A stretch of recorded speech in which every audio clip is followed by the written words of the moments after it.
Carrie Bradshaw's most iconic look would never work on Zoom. Or would it? I'm about to show you how to flip it completely upside down and the one psychological trick that makes any outfit more powerful on camera. Sex and the City's Carrie Bradshaw was the original virtual worker, well before being a virtual worker meant being on Zoom. Her iconic styles ranged from elegant to silly, but they were always memorable. So I couldn't help but wonder what Carrie Bradshaw would wear on an actual Zoom call today. How would she make a fashion statement in the condensed space we have to work with on this small screen? Because let's face it, when it comes to fashion statements on Zoom, they are pretty few and far between. I think we could all use a little Carrie Bradshaw to inspire us in this virtual world. So I have a small confession to make. I actually appeared in an episode of Sex and the City. It was season 6. I played Miranda's sister-in-law during her mother's funeral. And there I am looking appropriately sad, mostly because of those bangs. Now, they cut my one line, but I did get to witness Patricia Field's costume magic up close and see how those iconic looks came together on set. Here's what I love about Sarah Jessica Parker's Carrie Bradshaw. She never dressed for approval. She dressed for the sheer joy of it. And that's what a lot of us miss about dressing for the camera. It turns out that self-assured energy from feeling good about yourself carries more impact than the outfit itself. So let's explore how to bring Carrie's iconic style and unapologetic confidence to Zoom calls. Oh, and before we dive in, if you want more tips on virtual style and presence and how to feel confident and look great on camera, hit that subscribe button so you get my weekly tips. So now we're going to take a look at 10 of Carrie's most loved fashion choices from the show and see how she might translate those into a fashion-forward virtual wardrobe.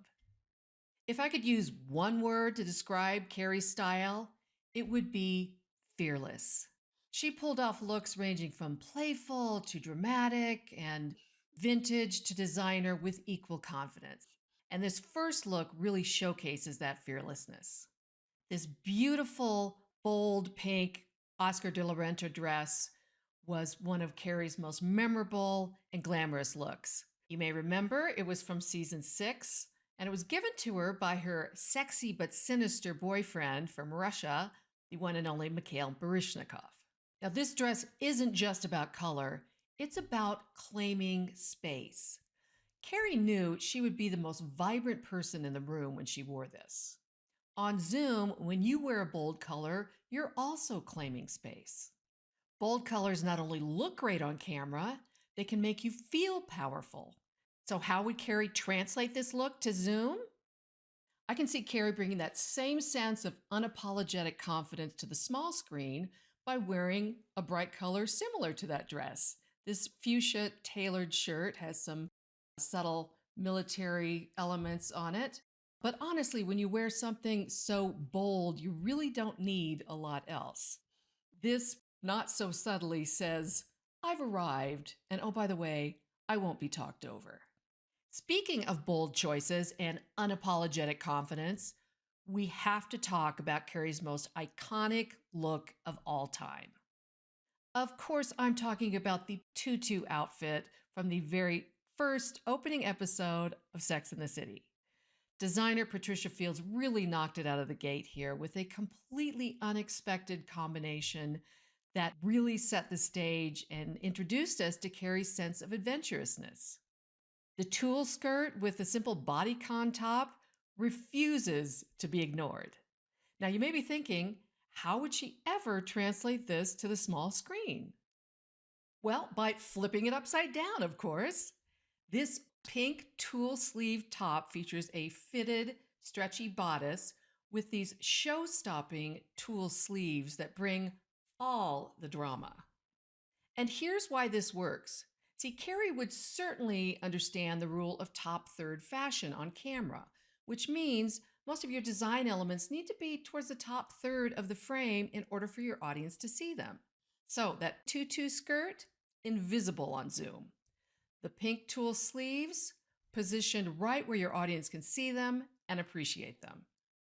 Now, full transparency, I would certainly not wear this to a corporate strategy meeting. However, for a more creative event, a team party, a celebration, absolutely, this is certain to give you the spotlight. Adventurous, whimsical, bold? Absolutely.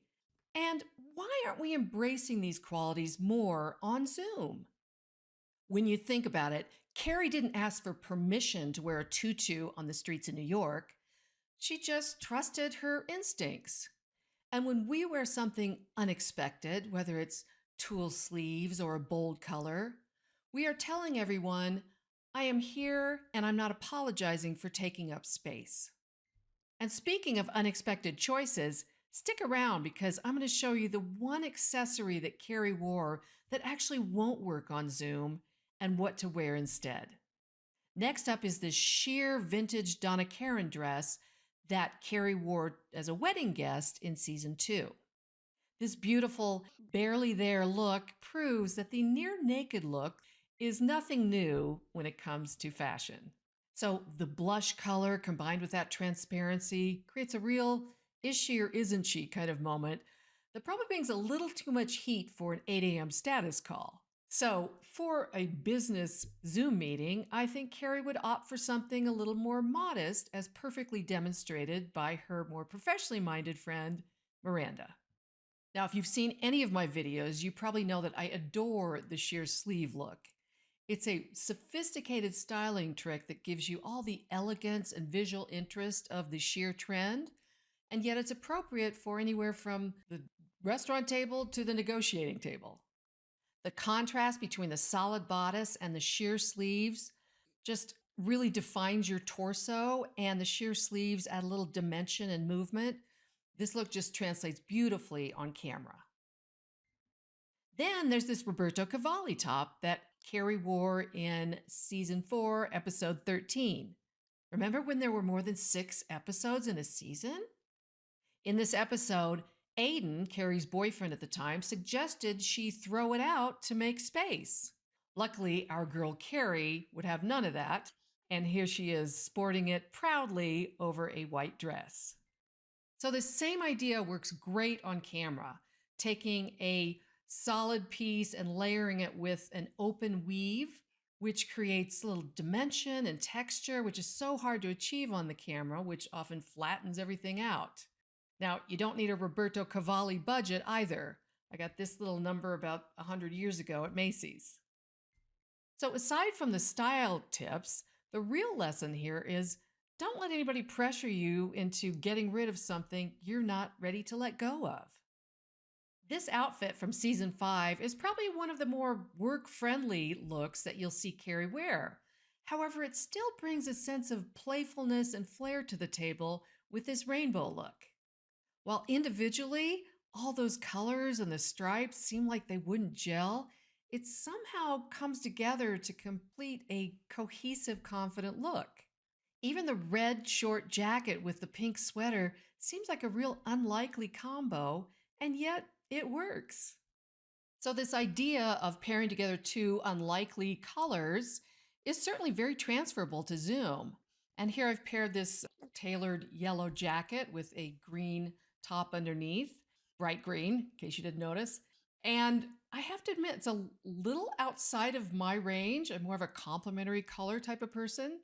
However, I think it's very fun, and the tailored jacket keeps it professional, and the green is a nice pop of color. I've just expanded my possible Zoom wardrobe. This flower dress designed by Eugene Alexander was seen in the first Sex and the City movie, and it has a oversized applique flower that seems to just grow organically out of the white ruche dress and really frames her face beautifully.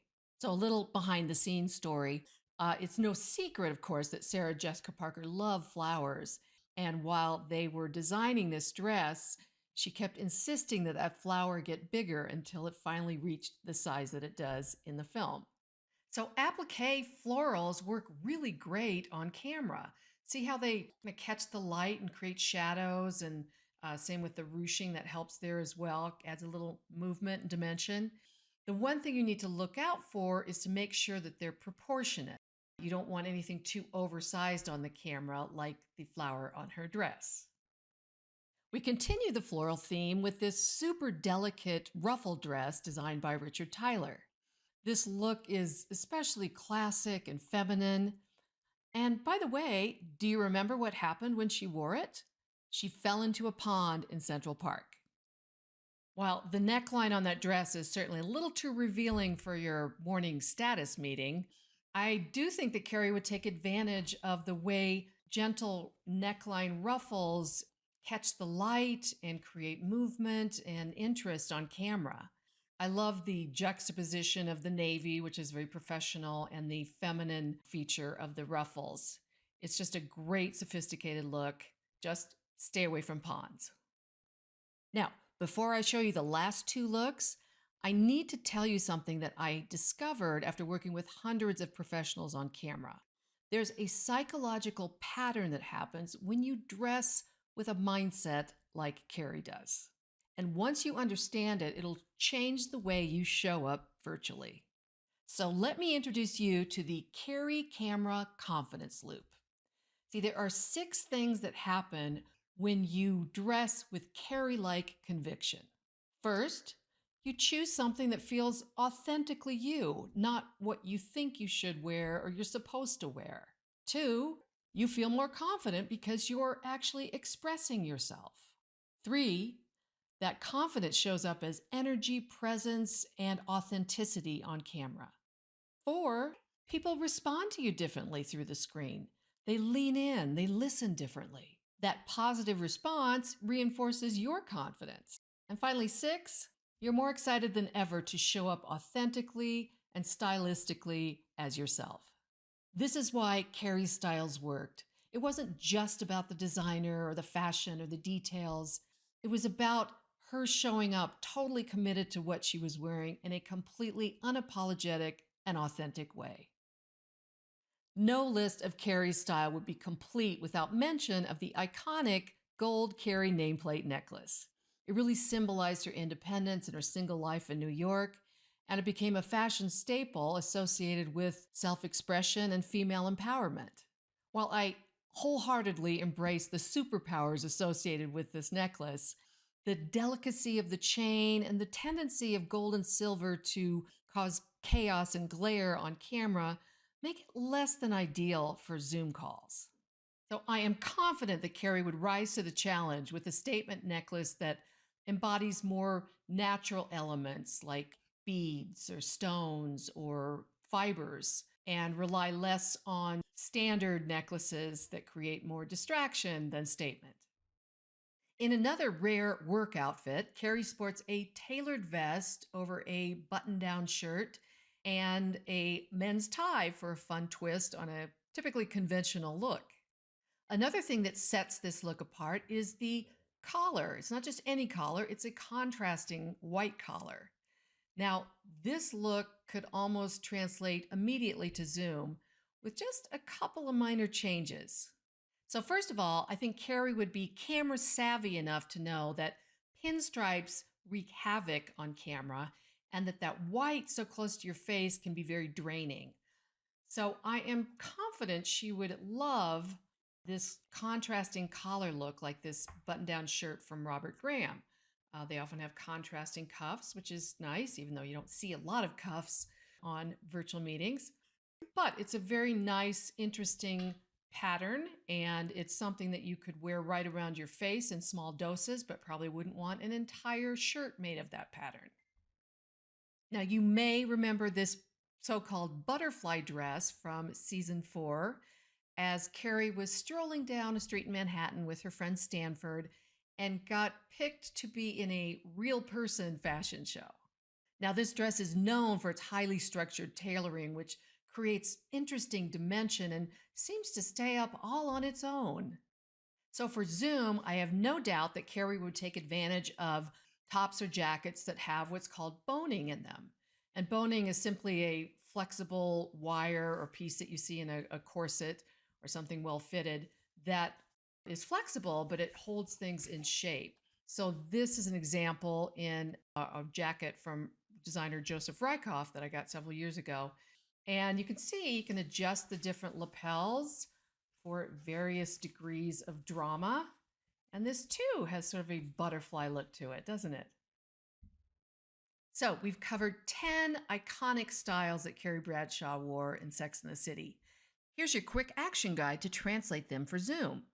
Embrace bold colors. Choose one vibrant piece that makes you feel powerful.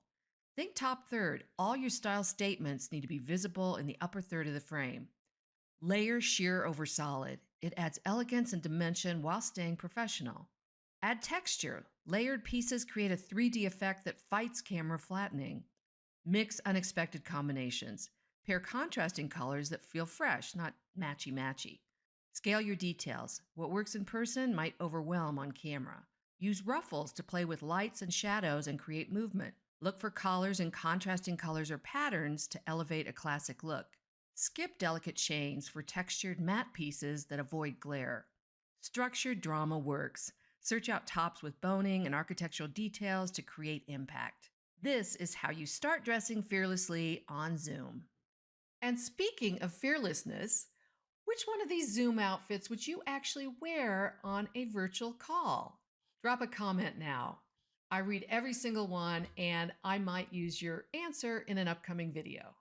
So consider this permission to wear the interesting color combination, the bold pink or the sheer sleeves. And more importantly, consider this permission to show up unapologetically yourself every time you get in front of the camera. Because at the end of the day, the most camera-ready thing you can wear is confidence. Everything else is just fabric. If you enjoyed this video, please give it a thumbs up and consider subscribing so you can get all my weekly video tips on virtual presence and style. Thanks for joining me, and I'll see you next time.